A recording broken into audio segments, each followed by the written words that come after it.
Greetings, bum cleaners and juicers alike. Thank you for joining me in this short procrastination presentation, distracting me from doing other things that I really should be doing. But I just had a thought, and some people like videos. I like videos. It's so much easier. I'll try and keep this short. But I see myself when it comes to this cleansing type thing. I'm usually approaching when it's time to do cleansing, and you know that you need it. You're sort of a beginner anyway. You're back at that stage where you've gotten into habits and routines that you know that aren't benefiting you, and you're like, what can I do to get back in the healthy track? But also, what can I do?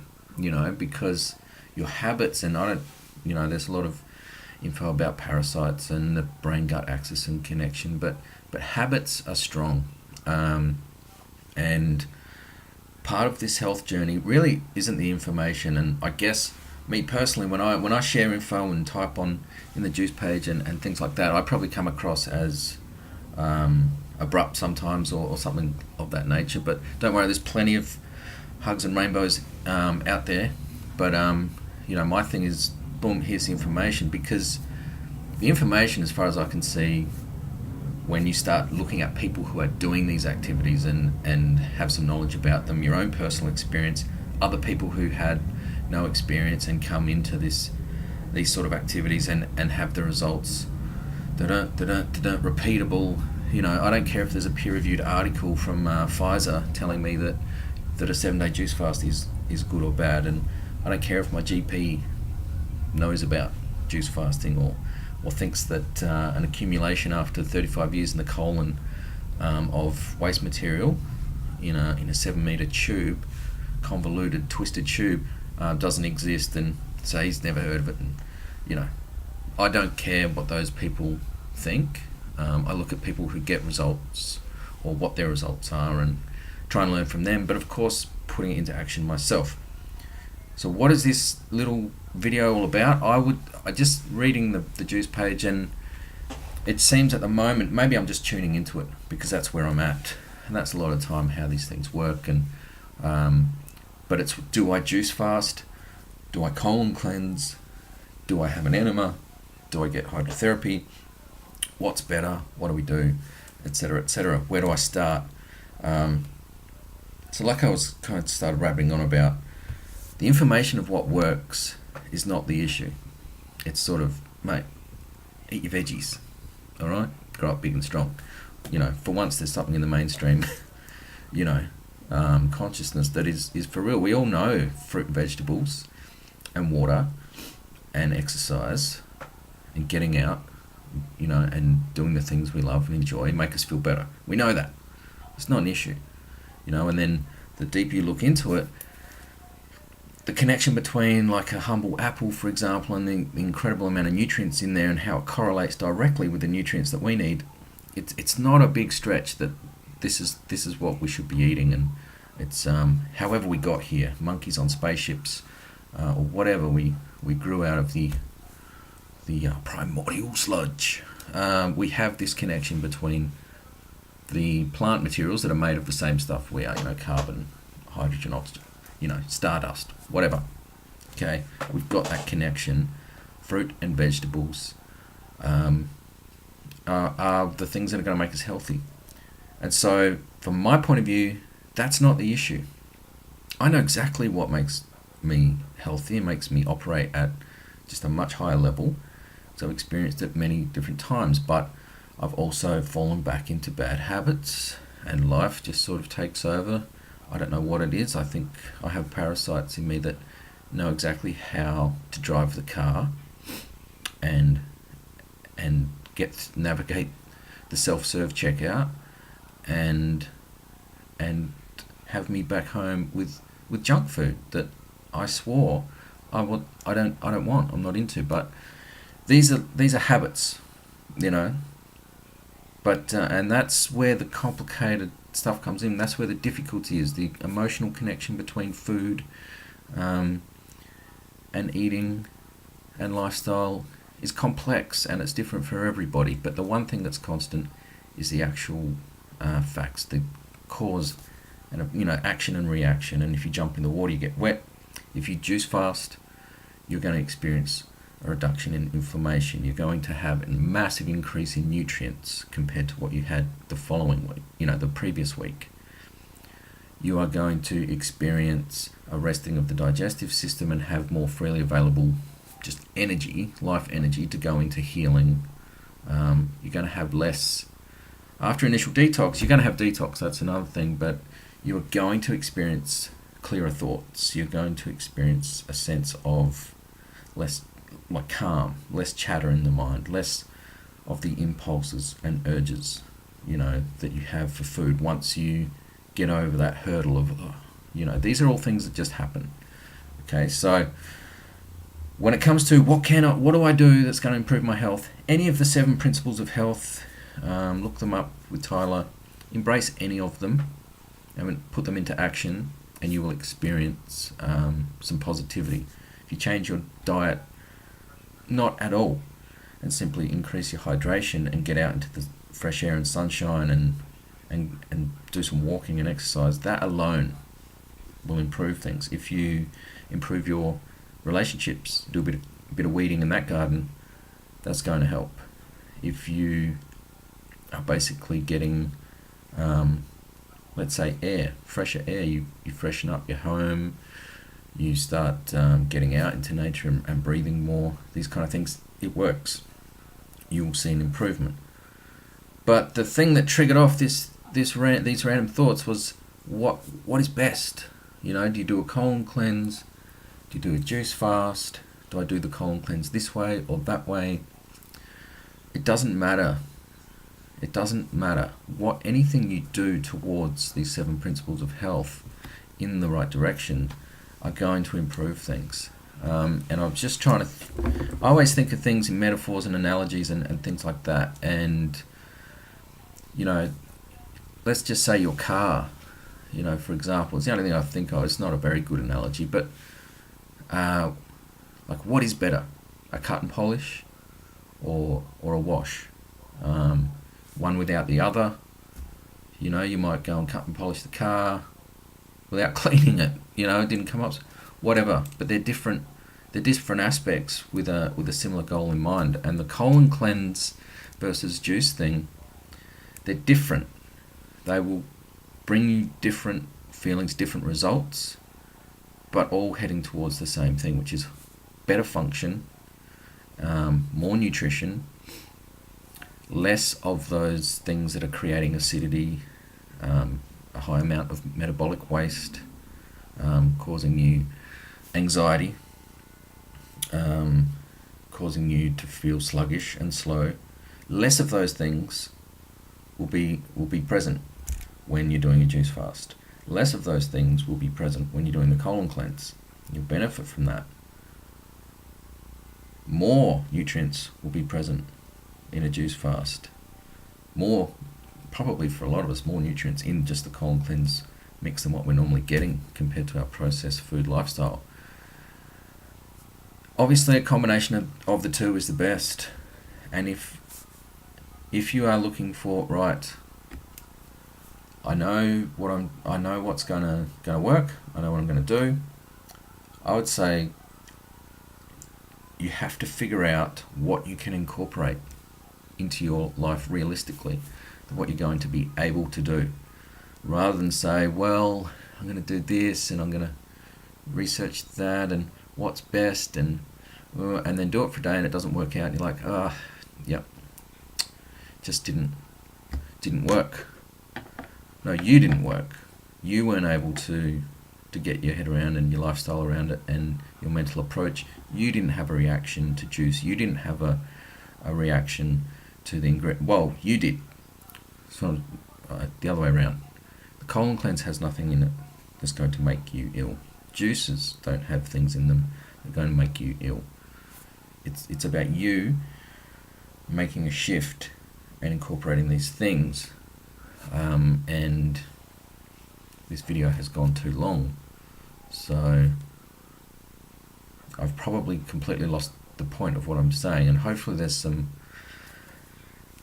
info in there. And at the end of the day, I think to myself sometimes, John, what makes you qualified to talk about this stuff? You're not a doctor. Um, you're not a naturopath. You're barely just getting through life. Navigating this spaceship. Uh, you know, Floating through space with this human interface system. Whatever. I don't know what's going on. But what makes me qualified in my mind is, I guess, the challenges that I've faced and the fact that I have implemented these things and seen the results. I've been to all spectrums of health in terms of lifestyle and behaviour and food and diet and habits. And the problem is not, to me, is no longer, in this day and age, the problem is no longer the information and what works and do I do the paleo diet and do I do the raw till 4. Don't come after me, I'm not saying it's good or bad. Any improvement in your health is good, but so much information out there. I need good fats and sugar's bad and it's, the waters are so murky and it's worded so cleverly from huge industries that they don't want to lose profits. They simply just do not lay awake at night saying to themselves, how can we improve the health of the population and give them the best quality information, therefore probably rendering our profits on the decline without doubt. How do we lose customers for life? That's not their intention. And I'll give you a perfect example. If you're still on here, good for you. You should have something better to do on a Saturday. But I'll give you a great example. Is good fats, sugar bad. I stopped in the afternoon one time, moving house or whatever, hungry. I grabbed an orange juice and I just needed something. And my friend was like, man, the sugar. You're out of your mind. Now bear in mind this person had chronic digestive issues, and I won't go into that, but she really did, and I tried to sort of, you cannot tell people that aren't ready, but I tried to plant the seed with her to do this type of stuff that we're doing. But now she grabbed prosciutto and cheese and was like, fats are better, have some fats, and tied me over, but otherwise I'll eat something worse. Now they're not good fats. They're not good fats in the scale of things, However, that idea of eat good fats, sugar's bad, has people in their mindset when they're going to eat. It's sort of a battle between what is good for me and what can I eat that will stop me from eating other bad things and this and that. That's what I mean. It's so complex, the psychology of eating. We know fruit, veg is good, eat it, but it's difficult, We're emotional beings. We have taste buds, all these things. But that struck in my mind, and this was someone who believed they were pretty health conscious, and they're grabbing like some prosciutto, which is salted meat with nitrates and all that stuff, and cheese. Now I'm not saying that's terrible stuff. If I had a spare body in the shed, think about it this way. If you had two bodies, one you kept in the shed and you had to feed it, and the other you're walking around in, and then every 6 months or so, you have to swap. Would I feed the body in the shed that I have currently no emotional contact with? It's in a big chamber type thing, just surviving, and I get to feed that body ready for when I want. What would I feed it? Prosciutto and cheese, or would I be feeding it plant food, juices? So that's an idea to think about. What would I eat if there was no emotional attachment to it? But I think the marketing, the media, people who make money off of those things, the waters are so cleverly stirred and muddled that you can spend so much time on the information. There's a study to prove everything. Water's bad. Too much water. What do they call it? Dimonoxide. Some stupid scientific word for another just compound name for water, and how bad it is. You can find a study for anything, but you can't substitute results. You can't look at somebody who's only eating fruit, who's in their 60s, running a marathon every single day, and say they're protein deficient and they're falling over. You can't do that. You've got to start to click together a few ideas in your mind of, hang on a minute, there are no obese people in countries where they eat a lot of fruit. There are no obese people where they eat a lot of plant-based carbohydrates.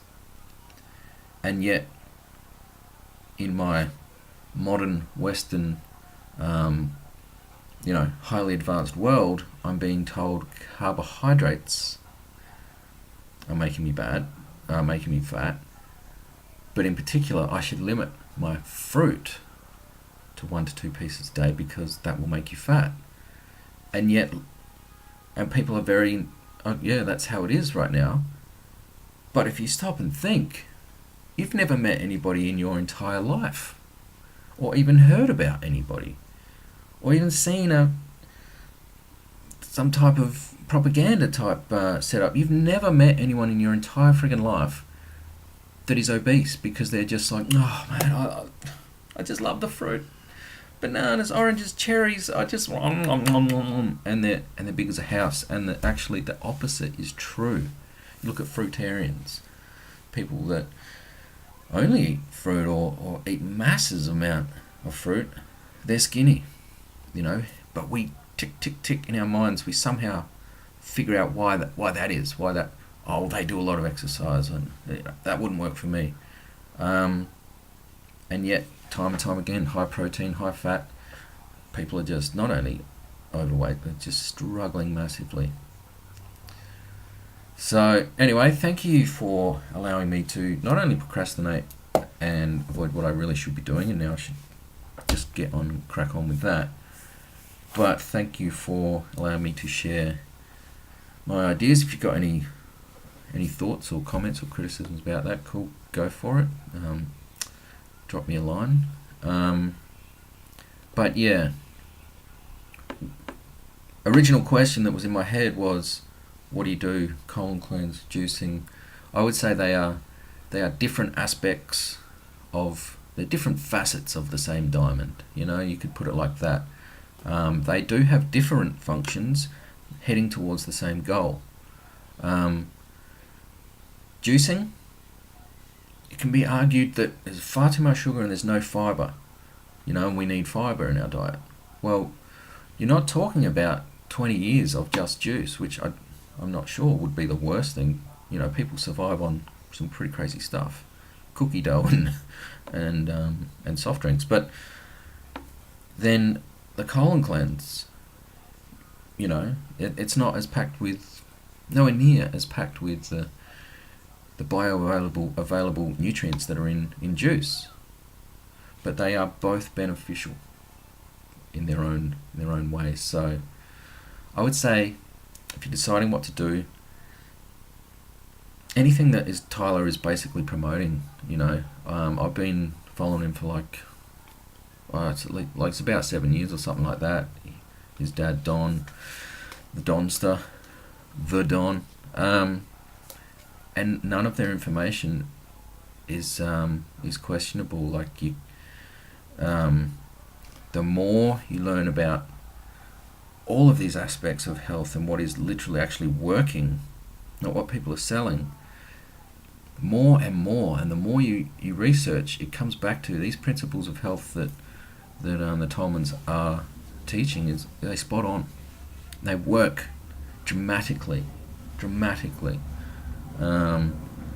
There's nothing that, if you had a 7-day period, 10-day period, what am I going to do because I want to get healthy? If you took emotion out of it and just took action, the Tolman principles are exactly what is going to put you on the road to health. So I'd say think less about exactly what you should do and think more about what you can do, because any of it that you implement is going to help.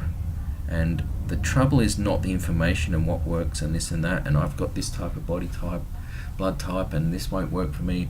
Realistically, it will all work for you. It will all be beneficial. But to be practical, you have to look at what you are currently able to implement in your life, and start with that. So I'll end this crazy rant and bid you good day, sirs.